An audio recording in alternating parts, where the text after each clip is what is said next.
Hello everyone, I am here to discuss the most important current affairs of today from UPSC perspective.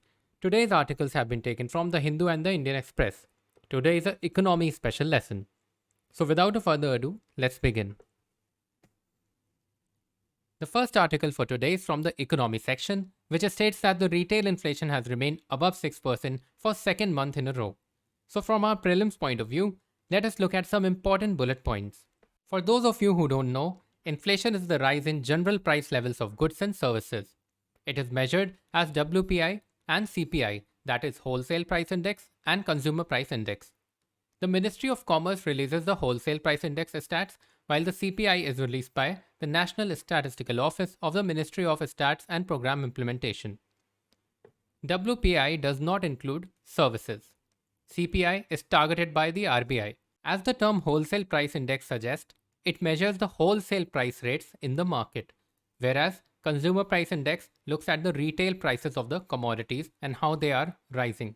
Inflation is measured for usually a period that is a month, a year, or a quarter. Two most important terms related to inflation are headline inflation and core inflation.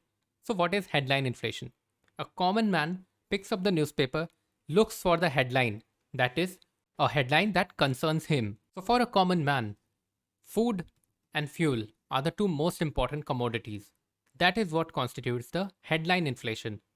Talking about core inflation, all the commodities except the food and fuel constitute the core inflation. An important question is that what happens if the inflation breaches the 2 to 6% mark as stipulated by the RBI? The RBI then takes measures to curb it, but if the trend continues for a period of 3 consecutive months, the RBI is bound to give a written explanation to the Finance Ministry. Note that it is the duty of the RBI to control the Consumer Price Index inflation. Note that the whole idea of the monetary policy of the RBI is to curb the inflation and to foster growth in the economy. The next article is from the environment section. It talks about the red sanders which was being smuggled. Let's read about this. Red sanders is endemic to South India. They are found in the tropical dry deciduous forest of the Palakonda and the 𝐶𝐻 hill ranges of the Andhra Pradesh, and also found in Kerala, Tamil Nadu and Karnataka. So they are basically endemic to the South Indian region.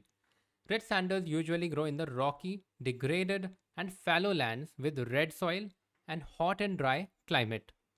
The International Union for Conservation of Nature, that is IUCN, has put it under the category endangered species. Red sanders is also listed in Appendix 2 of CITES. Appendix 2 of CITES contains those species which are not necessarily threatened with extinction, but in which trade must be controlled to avoid utilization incompatible with their survival. Red sanders is known for therapeutic properties. It is high in demand across Asia, especially China and Japan, for cosmetics and medicinal products, woodworks and musical instruments. The next article for today is from the economy section. It talks about the RBI's newly launched scheme, that is the Retail Direct Scheme. Let us read about it. The Retail Direct Scheme has been formulated as a one-stop solution to facilitate investment in government securities by individual investors. Retail investors can register under the scheme and maintain a RDG, that is the Retail Direct Gilt account, if they have rupee saving bank account maintained in India. Also, the NRI's retail investors can also invest in the scheme under the FEMA 1999 Act.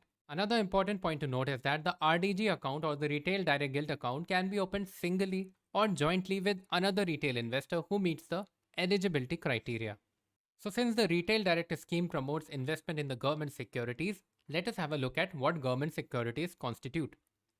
So it constitutes the Treasury Bills, Government of India dated securities, sovereign gold bonds, and the state development loans. Note that the Treasury Bills are issued only by the Government of India, that is the central government. Now let us look at this UPSC previous year 2020 question, which says that in the context of the Indian economy, non-financial debt includes which of the following? Housing loans owed by households, amounts outstanding on credit cards, Treasury bills. So we have to select the correct option. And in order to understand the non-financial debt, let us understand financial debt.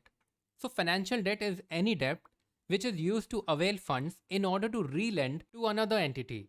For example, if a bank or another financial institution borrows money in order to re-lend, then it will be known as a financial debt.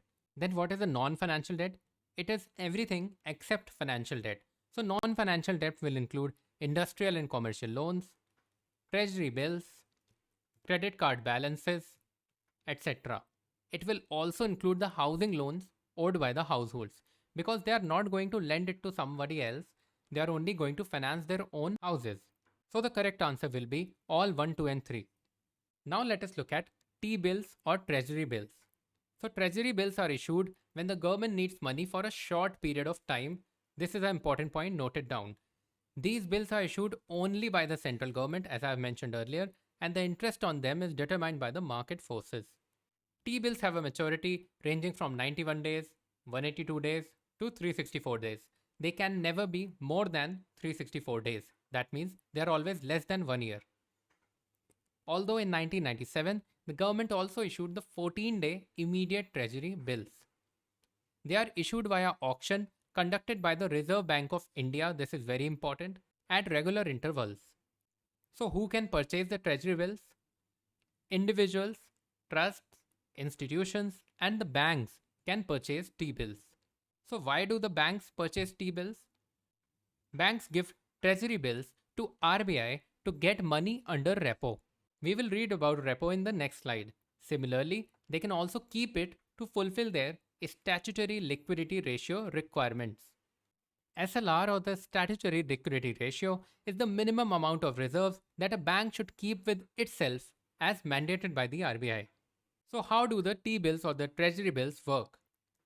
Treasury bills are issued at a discount to original value and the buyer gets the original value upon maturity. That means a rupees 100 T-bill will be issued at rupees 95 and after maturity, the buyer will get rupees 100.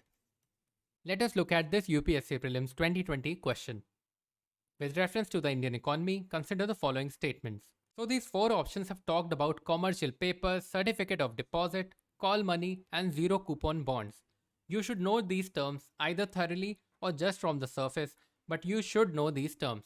So first let us have a look at these terms, then we'll come back to this question. Before that, let us understand the instruments in the money market. So money market constitutes the following activities. A bank may either borrow from the RBI, a bank may need to borrow from another bank, either domestically or globally. A corporate may need to borrow from a corporate or a bank may need to borrow from a corporate. Also, it may be required by the government to borrow funds. So let us have a look at each of these scenarios. When a bank borrows money from the RBI due to shortfall of funds, 3 rates come into play: the repo rate, the bank rate and the MSF or the marginal standing facility rate. The repo rate is the rate at which RBI lends to the commercial banks by purchasing the securities. So it is backed up by securities. Repo rate operations are done when the banks need money for more than 1 day, while bank rate is the lending rate at which the commercial banks can borrow from RBI without giving any security. So you can see the difference between repo and bank rate. Obviously, since repo operation is backed by a security, the repo rate will be less than the bank rate, as is visible from this table. The marginal standing facility or the MSF rate comes into play when the bank wants to borrow from the RBI overnight. It may sometime happen that the bank needs to borrow money more than what the RBI is capable of giving, so the bank can go to other banks either domestically or globally. So if the money is borrowed for 1 day, it is call money. For a period of 2 to 14 days, it is notice money, and for a period extending beyond 14 days, it is term money. Now what if a bank borrows internationally? Then the LIBOR rate comes into play. But recently, it is going to be abolished and replaced by SOFR. Then we have the certificates of deposit and commercial paper.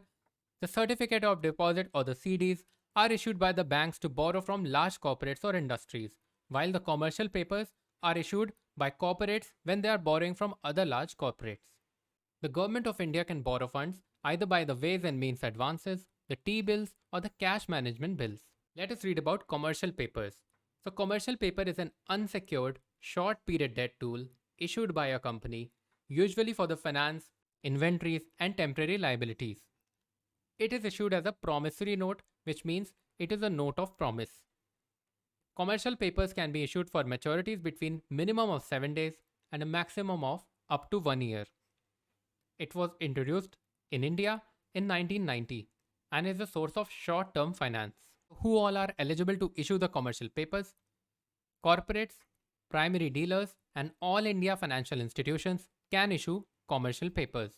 Commercial papers can be issued in denominations of rupees 5 lakh or multiples thereof. Note that commercial papers are unsecured instruments and thus it requires a good credit rating on the part of the corporate which is issuing it. Note that the commercial paper is also regulated by the RBI. Then we have the certificate of deposit. It is a money market instrument, that means it is regulated by the RBI. It can be issued by commercial banks and other financial institutions to raise money. Note that RRBs or the regional rural banks cannot issue it. They are issued in a denomination of rupees 1 lakh and above. The maturity is minimum 7 days and maximum 1 year for banks and 1 to 3 years for other financial institutions. A very important point is that loan against certificate of deposit is not allowed. Certificate of deposits are issued on a discount to face value, as we have seen in the form of T-bills. We already discussed the call money. That means whenever an institution is borrowing for a period of 1 day, it is call money. The last most important term is the zero coupon bonds. The zero coupon bonds, also known as a pure discount bond or deep discount bond, is purchased at a discounted price and does not pay any coupon or periodic interest to the fund holders. So let us try to understand the term coupon first. A coupon is a periodic interest received by a bondholder from the time of issuance of the bond till maturity. Zero coupon bonds, also known as discount bonds, do not pay any interest to the bondholders. Instead, you get a large discount on the face value of the bond. The difference between the purchase price of a zero coupon bond and the par value at the time of maturity indicates the investor's return. The last point is really important. It says that the zero coupon bonds generally come with a time horizon of 10 to 15 years, so they are long-term instruments. Note that short-term instruments have a lifetime of less than 1 year. So now let us come back to the question. Commercial paper is a short-term unsecured promissory note. This one is absolutely correct. We have studied about it. Certificate of deposit is a long-term instrument issued by the RBI to a corporation.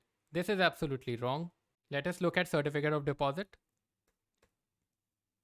So it is issued by the commercial bank and other financial institutions to raise money, not the RBI. Call money is a short-term finance used for interbank transactions. This is correct. Zero coupon bonds are the interest bearing. This is absolutely wrong because zero coupon bonds do not bear any interest. So our correct answer is 1 and 3 are correct. Option C. So that's all for today from my side. Today's lesson was basically economy based. I hope you understood all the important terms that we discussed. Do write in the comment section if you have any doubts regarding a particular topic. Thank you so much.